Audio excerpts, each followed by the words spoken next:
Bienvenidos a nuestro podcast La Biblia en un año, día 338. El tema de hoy, cómo tener confianza. Describir a una persona como alguien con confianza suele significar un halago, pero hay una forma correcta y una forma incorrecta de confianza.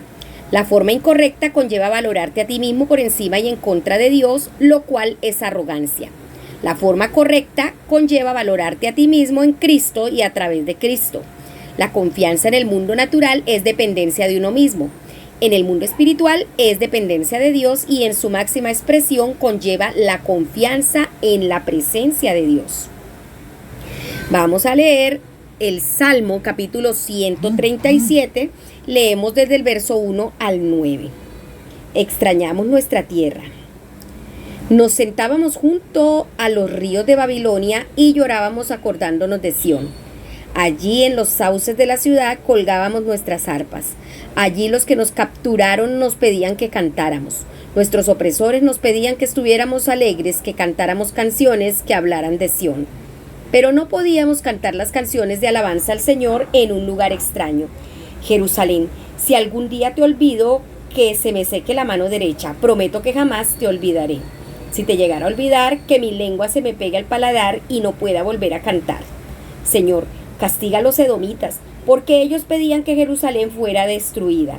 Babilonia, tú también serás destruida. Afortunado el que te dé el castigo que mereces, recibirás el mismo sufrimiento que le causaste a Jerusalén.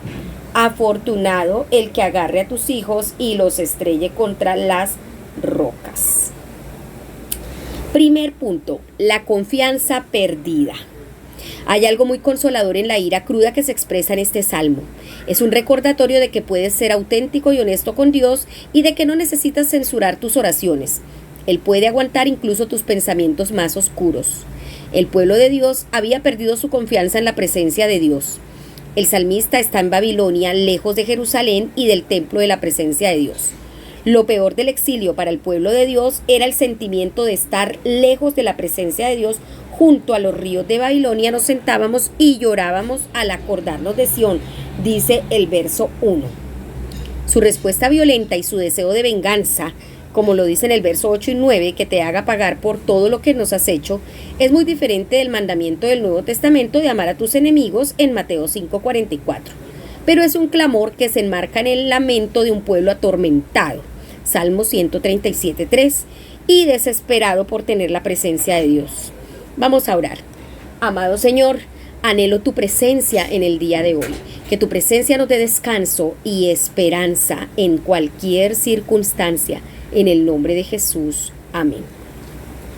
Vamos ahora a leer Primera de Juan, capítulo 3, versos 11 y capítulo 4 hasta el verso 6. O sea, vamos a leer todo el 3 desde el 11 y el 4 hasta el 6. Primera carta de Juan. Este es el mensaje que han escuchado desde el principio, que debemos amarnos unos a otros. No debemos ser como Caín, quien era del maligno y mató a su hermano. ¿Y por qué razón lo mató? Porque los actos de Caín eran malos, mientras que los de su hermano eran justos. Hermanos, no se sorprendan si la gente del mundo los odia. Sabemos que hemos dejado la muerte y pasado a la vida porque amamos a nuestros hermanos. El que no ama todavía está muerto. Todo el que no ama a su hermano es un asesino, y ustedes saben que ningún asesino tiene la vida eterna. Sabemos lo que es el verdadero amor porque Cristo dio su vida por nosotros. Entonces, nosotros también debemos dar la vida por nuestros hermanos. Pero si alguien es rico y ve a su hermano en necesidad y no siente el deseo de ayudarlo, ¿cómo puede vivir el amor de Dios en él? Hijitos, nuestro amor no debe ser solo de palabras, pues el verdadero amor se demuestra con hechos. Así es como sabemos que pertenecemos a la verdad y que tendremos paz con Dios. Incluso nuestra conciencia nos hace sentir culpables porque Dios es más grande que nuestros sentimientos y lo sabe todo. Estimados hermanos, si no nos sentimos culpables de estar haciendo lo malo, entonces podremos acercarnos a Dios sin miedo. Recibiremos de Él cualquier cosa que le pidamos porque obedecemos sus mandamientos y estamos haciendo lo que a Él le agrada. Este es su mandamiento, que pongamos nuestra fe en su Hijo Jesucristo y que nos amemos unos a otros, así como Jesús ordenó. El que obedece sus mandamientos permanece en Dios y Dios en él. Como sabemos que Dios vive en nosotros, ¿cómo lo sabemos? Por el Espíritu que Él nos dio. Capítulo 4. Advertencia contra los falsos profetas. Estimados hermanos, actualmente hay muchos falsos profetas en el mundo. Por eso no le crea a todo el que dice estar inspirado por el Espíritu. Mejor pongan a prueba a todo que dice ser profeta para comprobar si viene de Dios. Así es como reconocerán al Espíritu de Dios. Todo profeta que diga, yo creo que Jesús es el Mesías que vino al mundo y vino como ser humano, es de Dios. Y todo profeta que no confiese a Jesús no es de Dios, sino del enemigo de Cristo. Ustedes ya han oído que el enemigo de Cristo viene y ya está en el mundo. Hijitos, ustedes son de Dios y por eso ya han derrotado a los enemigos de Cristo, porque el que está en ustedes es más grande que el que está en el mundo. Ellos son del mundo, hablan de lo del mundo y el mundo les hace caso. Pero nosotros somos de Dios y el que conoce a Dios hace caso de lo que decimos, pero el que no conoce a Dios no nos hace caso. Así es como podemos distinguir entre el que habla por el espíritu de la verdad y el profeta que habla por un espíritu que engaña a la gente. Segundo punto, la confianza restaurada. La confianza y el amor van de la mano. Si sabes que Dios te ama, entonces le amas y amas a los demás, por lo que vivirás confiadamente ante Dios y ante los demás seres humanos. El amor no es un solo sentimiento, también conlleva la acción. En esto conocemos lo que es el amor, en que Jesucristo entregó su vida por nosotros. Así también nosotros debemos entregar la vida por nuestros hermanos. Si alguien posee bienes materiales y ve que su hermano está pasando necesidad y no tiene compasión de él, ¿cómo se puede decir que el amor de Dios habita en él? Eso lo leímos en el capítulo 3, versos 16 y 17. Es importante decirle a las personas que Dios les ama y que tú les amas. Pero las palabras no son suficientes. Como dice en el verso 18, queridos hijos, no amemos de palabras ni de labios para afuera, sino con hechos y de verdad. Demuestra tu amor de la manera en la que Jesús lo hizo, con acciones, especialmente para con los pobres. Este mandamiento es un desafío grandísimo, especialmente en un mundo donde muchos de nuestros hermanos están desesperadamente necesitados. Debemos actuar en cuestiones como la pobreza global, la injusticia y las enfermedades prevenibles. Muestra amor también en el contexto de la iglesia local, no solo con palabras, sino con acciones y en verdad. Dios quiere que tengas confianza en Él y que seas valiente y libre ante Dios. La confianza es lo opuesto a la condenación, la cual nunca proviene de Dios. Como dice Romanos 8:1, ya no hay ninguna condenación para los que están unidos a Cristo Jesús. La condenación proviene o bien del demonio, que es el acusador, o de nuestro corazón. Primera de Juan, capítulo 3, verso 20. Hay una gran diferencia entre la condenación, la autocrítica que nos debilita, como dice el verso 20, y la convicción de pecado, la cual viene del Espíritu Santo, lo dice Juan 16:8. Cuando el Espíritu Santo nos convence de nuestro pecado, es muy específico y sabemos que nos hemos equivocado. El propósito es ayudarnos a arrepentirnos, ser restaurados y ser levantados de nuevo. Por otro lado, la condenación es más bien un sentimiento nebuloso de culpa y vergüenza que nos hace sentir mal con nosotros mismos, incluso después de habernos arrepentido y haber pedido perdón, nos roba nuestra confianza ante Dios. La maravillosa noticia que nos llena de seguridad, es que Dios es más grande que nuestro corazón y lo sabe todo. Lo leímos en Primera de Juan 3:20. Nadie es perfecto. Incluso un amor imperfecto es prueba de la labor del Espíritu Santo en tu vida.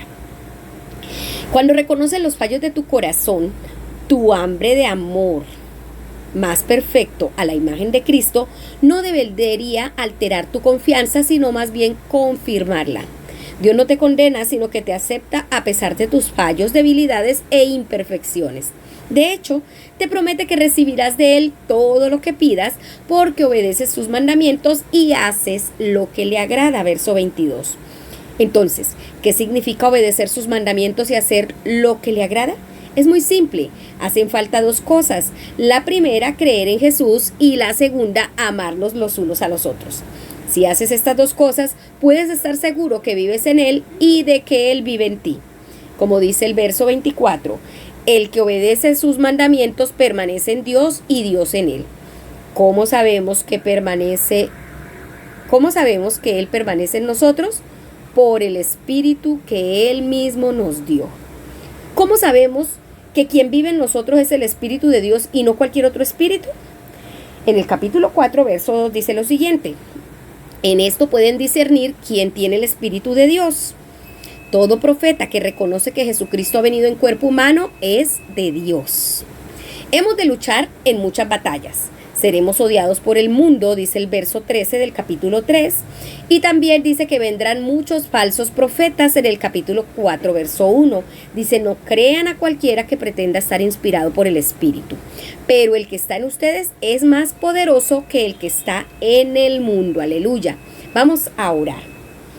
Señor, gracias porque puedo conocer tu presencia por medio de tu Espíritu y porque puedo tener confianza ante ti. Ayúdame hoy a amar de la manera en la que Jesús amó, a estar dispuesto a entregar mi vida por los demás. Vamos ahora a leer Daniel capítulo 9 desde el verso 20 hasta el capítulo 11 verso 1. Daniel capítulo 9, vamos a leer desde el verso 20. Yo estaba orando y confesando mis pecados y los del pueblo de Israel. Estaba pidiendo al Señor mi Dios que ayudara a su monte santo. Mientras yo oraba, se acercó a mí el mismo Gabriel que se me apareció una vez en sueños. Vino volando en el momento de la ofrenda de la tarde. Gabriel me ayudó a entender lo que no comprendía y me dijo: Daniel, he venido acá para enseñarte y ayudarte a entender. Cuando comenzaste tu oración, Dios te contestó. He venido a decirte que Dios te ama y que vas a entender tu visión porque eres un hombre inteligente. Dios les ha dado a tu pueblo y a la ciudad santa un plazo de 70 semanas. Durante ese tiempo hay que dejar la maldad y el pecado. Hay que buscar la purificación por los errores cometidos. Deben promover una justicia que dure por siempre. Así la visión profética será confirmada y será sagrado el lugar santísimo. Daniel entiende muy bien lo que te voy a decir. Pasarán 7 semanas donde el momento en que se dio la orden de regresar a reconstruir a Jerusalén hasta que llegue el rey ungido. Jerusalén tendrá de nuevo una plaza y un canal alrededor para protegerla. La construcción durará 62 semanas, pero habrá mucha angustia en ese tiempo. Cuando pasen las 62 semanas, el ungido morirá y se quedará sin nada. Luego el pueblo del siguiente gobernante destruirá la ciudad y el santuario. El final llegará como una inundación. Habrá guerra hasta el final y todo quedará totalmente destruido como Dios lo ha dispuesto. Después, el gobernante hará un pacto con mucha gente durante una semana. Las ofrendas se interrumpirán durante media semana. En lugar de ellas, un hombre destructor pondrá ídolos abominables, pero Dios ha ordenado que el destructor sea completamente destruido. Capítulo 10. Visión en el río Tigris.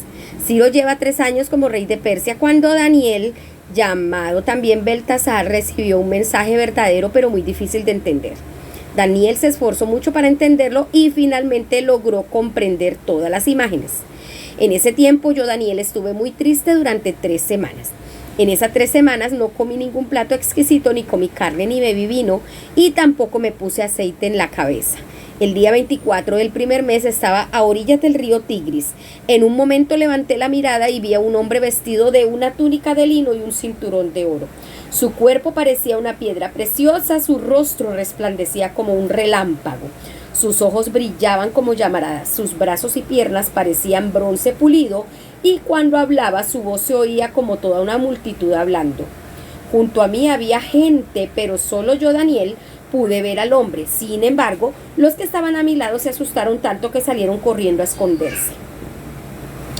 Entonces yo me quedé solo mirando esa gran visión. El terror me dejó sin fuerzas y perdí completamente mi vigor habitual. El hombre empezó a hablar y me desmayé de cara al suelo. Enseguida sentí una mano que me tocó y me sacudió poniéndome sobre mis manos y mis rodillas. El hombre habló y me dijo: estimado Daniel, presta atención a lo que te voy a decir. Levántate, porque he sido enviado hasta ti. Cuando dijo eso, yo me levanté temblando. Él dijo: Daniel, no tengas miedo. Dios escuchó tu oración desde el primer día en que decidiste entender las cosas difíciles y humillarte con ayuno. Por eso estoy aquí. Miguel, uno de los príncipes más importantes, me ayudó porque yo estaba detenido allí junto al príncipe de Persia. Vine para ayudarte a comprender lo que va a pasar a tu pueblo en los últimos días, pues esa visión que tuviste es sobre el futuro. Mientras él decía eso, yo permanecía con la cabeza agachada y sin decir palabra. En ese momento apareció alguien parecido a un ser humano y me tocó los labios. Yo pude hablar de nuevo y le dije al que estaba frente a mí: Señor, apenas tuve esa visión sentí calambres y perdí el control de mi cuerpo. Señor, soy Daniel tu servidor y siento vergüenza por lo que me ha pasado. ¿Cómo crees que pueda seguir hablando contigo? En ese momento todavía me faltaba la respiración. En ese instante, el que parecía ser un ser humano se acercó a mí. Me tocó y me sentí mejor. Me dijo: Daniel, no tengas miedo, Dios te ama. Recupera tu fuerza y ten valor. Mientras él me hablaba, yo empecé a sentirme mejor y dije: Señor, háblame, ya tengo fuerzas. Él dijo: ¿sabes por qué estoy contigo? Pronto debo regresar a luchar con el príncipe de Persia. Cuando me vaya, el príncipe de Grecia llegará. Pero te diré lo que está escrito en el libro de la verdad. Nadie fue suficientemente valiente para ayudarme contra los persas, solo Miguel tuvo valor para ayudarme. Miguel es el príncipe que gobierna tu pueblo. Capítulo 11, vamos a leer solo el verso 1. Durante el primer año del reinado de Darío de Media, yo ayudé y acompañé a Miguel en su lucha contra el príncipe de Persia. Tercer punto, la confianza dada. Me da mucho ánimo que Daniel no fuera perfecto. Hasta ahora, la mayor parte de lo que hemos leído acerca de Daniel sugiere que no tenía fallos. Pero aquí leemos, en el verso 20, yo seguí hablando y orando al Señor mi Dios. Le confesé mi pecado y el de mi pueblo Israel. En cuanto comenzó a orar, le fue dada una respuesta y es llamado muy apreciado. En otras versiones le dice muy amado. Esta visión y profecía, como muchas otras profecías, tiene diferentes niveles de cumplimiento. Hay un cumplimiento histórico inmediato y un cumplimiento a largo plazo. El cumplimiento a largo plazo se dio en la muerte de Jesús para que tu pueblo y tu santa ciudad pongan fin a sus transgresiones y pecados, pidan perdón por su maldad y establezcan para siempre la justicia, dice el verso 24. Él es el ungido, del que habla también Lucas 4:18, aquel que regresará y vendrá como un torrente. Jesús hizo eco de estas palabras ante sus discípulos cuando habló de las dificultades por las que pasarían sus seguidores después de que él se fuera y hasta su regreso final. Eso lo podemos leer en Mateo 24, puedes leerlo y lo encontrarás específicamente en los versos 6, 8, 15 y 16. Estas se cumplen en parte cada vez que alguien se alza contra Dios, desde los emperadores romanos hasta Stalin, y un día serán cumplidas con la victoria final de Jesús sobre el mal. Daniel tiene una visión y cuando la leemos a través de la lente del Nuevo Testamento, comprendemos que es una visión de Jesús. Dice: levanté los ojos y vi ante mí un hombre vestido de lino con un cinturón del oro más refinado. Su cuerpo brillaba como el topacio y su rostro resplandecía como el relámpago. Sus ojos eran dos antorchas encendidas y sus brazos y piernas parecían de bronce bruñido. Su voz resonaba como el eco de una multitud. Es una descripción muy similar a la que se hace de Jesús en Apocalipsis 1, del 12 al 18. Cuando Daniel tiene la visión de Jesús, las fuerzas me abandonaron, dice, palideció mi rostro y me sentí totalmente desvalido. Daniel recibe seguridades al humillarse. Una voz le dice: no tengas miedo, Daniel, tu petición fue escuchada desde el primer día en que te propusiste ganar entendimiento y humillarte ante tu Dios. La visión continúa y Daniel describe como alguien con un aspecto humano me tocó los labios y prosigue: yo los abrí y comencé a hablar. Una vez más, el de aspecto humano me tocó y me infundió fuerzas al tiempo que me decía: la paz sea contigo, hombre altamente estimado. Cobra ánimo y no tengas miedo. Mientras él me hablaba, yo fui recobrando el ánimo y dije: ya que me has reanimado, háblame, Señor. Eso lo encontramos en los versos 15 al 19. Cuando Jesús toca tus labios, recibes la confianza y la capacidad de hablar. Cuando Jesús toca tu cuerpo, recibes la confianza y la fortaleza para actuar. El mensaje dado a Daniel cobra ánimo, no tengas miedo. Esta confianza viene a ti porque Jesús te da valentía, paz y fortaleza. Vamos a orar. Amado Señor, necesito desesperadamente la presencia de Jesucristo conmigo. Ayúdame a disponer mi mente para comprender tu palabra y humillarme ante ti. Dame confianza en tu presencia. Te pido que toques mis labios y me des la capacidad de pronunciar tus palabras. Te pido que toques mi cuerpo y me des la confianza y la fortaleza para actuar. Llévate mis miedos y dame de tu paz. Lléname de tu poder, con ese poder del maravilloso Espíritu de Dios que has dejado para ayudarnos en esta tierra. En el nombre poderoso de Jesucristo. Amén. La pastora Pipa añade Daniel 10:19, donde dice: me infundió fuerzas al tiempo que me decía. Muy bien, sí, Señor. Tú eres el que nos infunde las nuevas fuerzas todos los días y nos llevas a tener confianza en ti, en tu presencia. Recuerde que este devocional fue escrito por el pastor Nicky Gumbel de la iglesia HTB en Londres y la voz de este podcast es de Marisol Rojas. Que el Señor les bendiga.